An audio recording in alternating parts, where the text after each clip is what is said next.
sans obligation. Maintenant, est-ce que cette liberté est possible dans la vie sociale?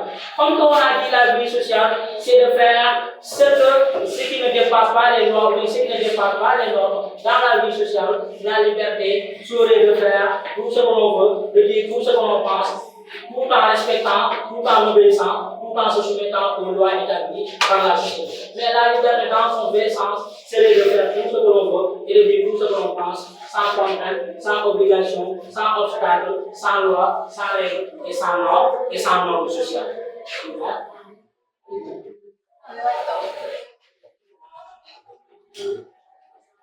Maintenant, elle peut être définie, ou bien elle peut être conçue comme quoi? Le pouvoir, ou bien la capacité, ni de fait.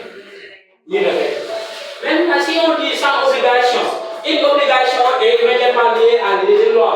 Une règle, c'est comme une loi, parce qu'une loi, c'est une règle obligatoire édictée par l'autorité souveraine qui régit la vie sociale. Donc une loi est appelée à obéir, une loi est appelée à se soumettre, une loi est appelée quand même à être respectée. Maintenant, si la liberté et le droit, si la liberté et le pouvoir, si la liberté et la capacité de faire tout ce que l'on veut et de dire tout ce que l'on pense, il s'agit quand même de ne pas respecter, il s'agit quand même de ne pas suivre les lois établies par la société. Mais il faut exercer ta liberté comme tu le souhaites, comme tu le veux, et comme c'est-à-dire ta liberté de choisir te donnera l'occasion. Et si ta liberté de choisir te donnera l'occasion, il s'agit de faire tout ce que tu veux, maintenant sans suivre quand même de loi, sans suivre de règles, sans suivre de normes. Raison pour laquelle on parle de liberté. Et cette liberté est conçue comme une liberté totale. Une liberté. Mais si la liberté est totale, on parle de quoi? Si la liberté est totale, très bien, on parle de liberté comme absence de contrainte. Ainsi de suite. Donc la liberté comme absence de contrainte, c'est ce qu'on appelle la liberté totale, c'est ce qu'on appelle la liberté sans loi, liberté sans normes, liberté sans obstacle. Maintenant, si on dit la liberté comme absence de contrainte, il s'agit pour l'homme de faire tout ce qu'il veut, de dire tout ce qu'il pense, sans respecter les normes, sans obéir, sans se mettre à la place des normes sociales, des normes établies par la société, parce qu'il a la liberté totale. La liberté dans son vrai sens, c'est de faire tout ce que l'on veut. La liberté dans son vrai sens, c'est de ne pas respecter les lois, parce que les lois représentent des obstacles, les lois représentent des limites, alors qu'une liberté ne doit pas être limitée, ne doit pas quand même connaître des frontières, parce que si on met en place des lois, ces lois quand même vont tracer des frontières entre quand même notre devoir quand même d'avoir la liberté et notre devoir quand même d'obéir aux lois. Donc la liberté comme absence de contrainte, c'est le pouvoir, c'est la capacité qu'a l'homme de faire tout ce qu'il veut et de dire tout ce qu'il pense sans contrainte, sans obligation. C'est pour cela que le grand penseur, Christ va dire quoi? Il ne faut pas chercher quand même la liberté. Mais il faut devenir libre. Parce que être libre derrière, le devenir c'est Christ. Le devenir c'est être libre mais le devenir c'est. La possibilité de parler de liberté, c'est pas important. Qu'est-ce qui est important? C'est d'être libre. Et d'être libre, tu dois uniquement suivre ta raison. D'être libre, tu dois uniquement quand même suivre tes activités. Et si tes activités ne sont pas limitées, cela veut dire que toi tu as la liberté. Maintenant, à côté quand même de la liberté comme absence de contrainte, on peut ajouter ce qu'on appelle la liberté comme libre arbitre. C'est-à-dire cette partie même au bac 2022, où on avait donné quoi? Pour être libre, faut-il être maître de soi. Pour être libre, il faut être maître de soi. Il s'agit de montrer quoi? C'est-à-dire que ta liberté dépend de toi. C'est à toi de choisir ta liberté. Et pour choisir ta liberté, tu dois écouter uniquement que ta raison. Et si ta raison quand même te permet de choisir, cela veut dire que tu es maître de soi, donc tu auras ta liberté. Raison pour laquelle on va parler de la liberté comme libre arbitre. Et par la liberté comme libre arbitre, il faut entendre la faculté de payer, de sous-payer, d'accepter ou de refuser, de dire oui ou non, c'est-à-dire la capacité de faire un choix indépendant, c'est-à-dire un choix qui ne dépend pas des autres, mais un choix qui dépend de sa propre volonté. C'est pour cela même Descartes a dit, lorsque Descartes dit quoi, la liberté humaine est une évidence que nous rencontrons au fond de nous-mêmes. C'est une volonté par laquelle nous sommes obligés à choisir. Dans ce cas, il va voir que Dieu est positivement indifférent. La vraie liberté, c'est celle qui nous permet de choisir le bien librement. Et pour ça, l'homme est condamné à être libre. Et pourquoi l'homme est condamné à être libre? Parce que l'homme est condamné à choisir pour donner sens à son existence. Sinon, sa vie n'aura pas de sens. Maintenant, pour donner un sens à sa vie, l'homme doit choisir. Et si l'homme choisit, c'est parce que l'homme a ce qu'on appelle le libre arbitre. Le libre arbitre, c'est un choix indépendant. Il faut choisir de façon indépendamment. Il faut choisir pour avoir une autonomie, pour avoir une indépendance. Et dans cette autonomie, dans cette indépendance, l'homme est libre quand même. Devant plusieurs solutions, ou devant deux solutions, il est appelé à choisir une solution. Soit c'est à laisser, ou bien c'est à prendre. Soit c'est à accepter, ou bien à refuser. Soit c'est dire oui, ou bien dire non. Donc dans ce cas, on parle de la liberté comme libre arbitre. Donc le libre arbitre, c'est une faculté par laquelle l'homme doit choisir sa liberté. Et si l'homme doit choisir sa liberté, il doit être libre parce que libre arbitre, etc.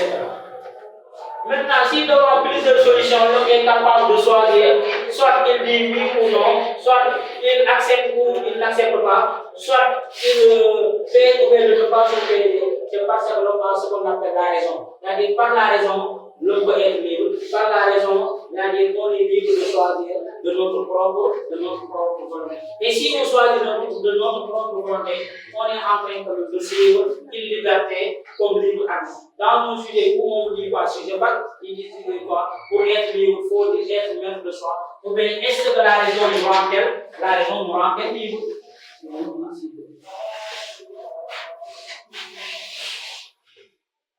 La raison nous rend-elle libre?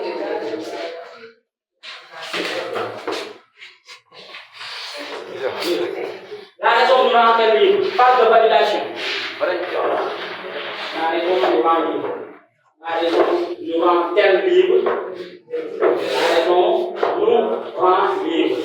Maintenant, si la raison nous rend libre,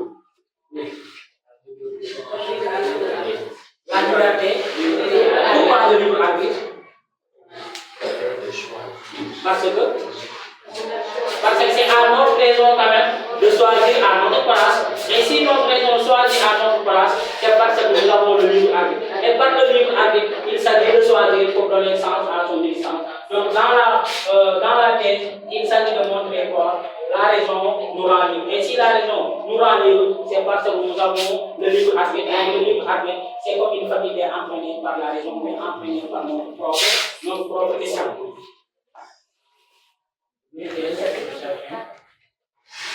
Libre arbitre. Liberté comme libre arbitre. Donc, par le libre arbitre, l'homme peut choisir. Alors que l'animal, si c'était l'animal, il ne pourra pas choisir. Pourquoi? Si la raison nous rend libre, si c'était l'animal n'aura pas sa liberté. Pourquoi?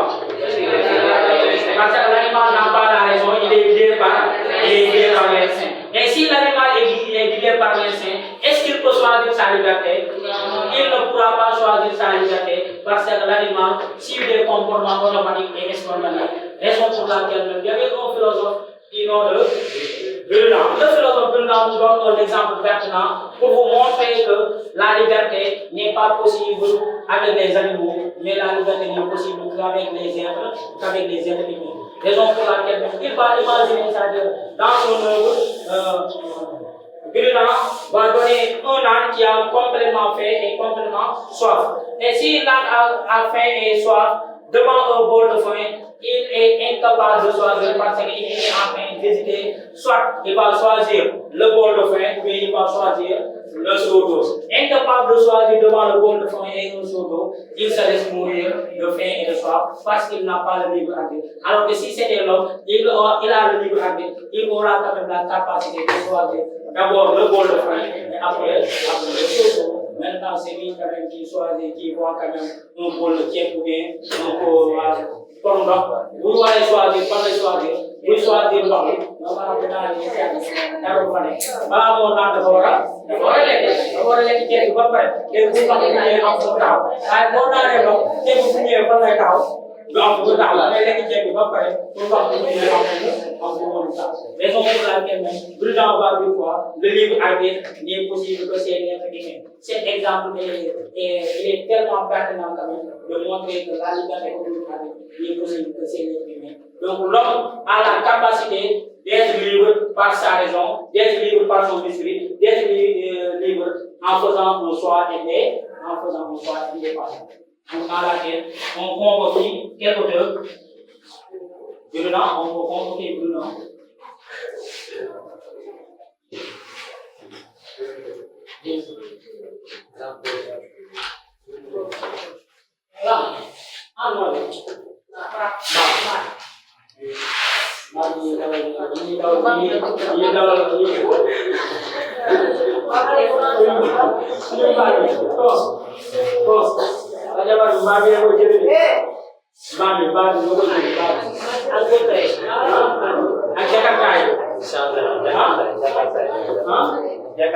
Jakarta Amin sore Jakarta.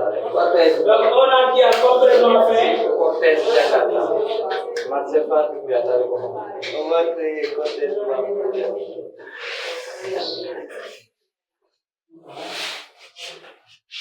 Complet.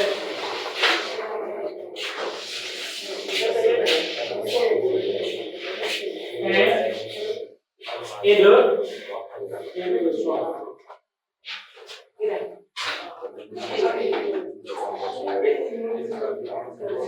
Et devant un bol de chaque chose.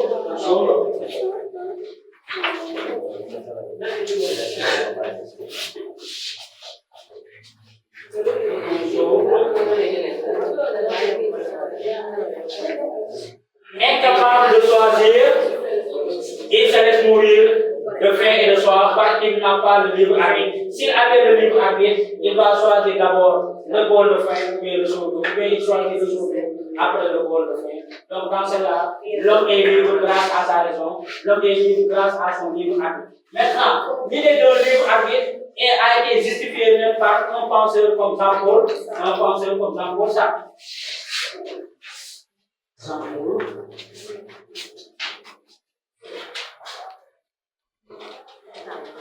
Jean-Paul Sartre. Qui dit dans une belle formule, oui, l'homme est condamné.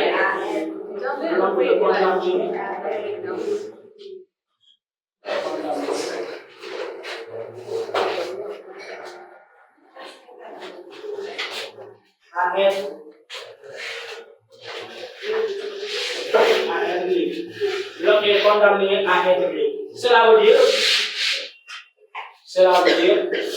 que l'homme est condamné à choisir pour donner sens à son existence. L'homme est condamné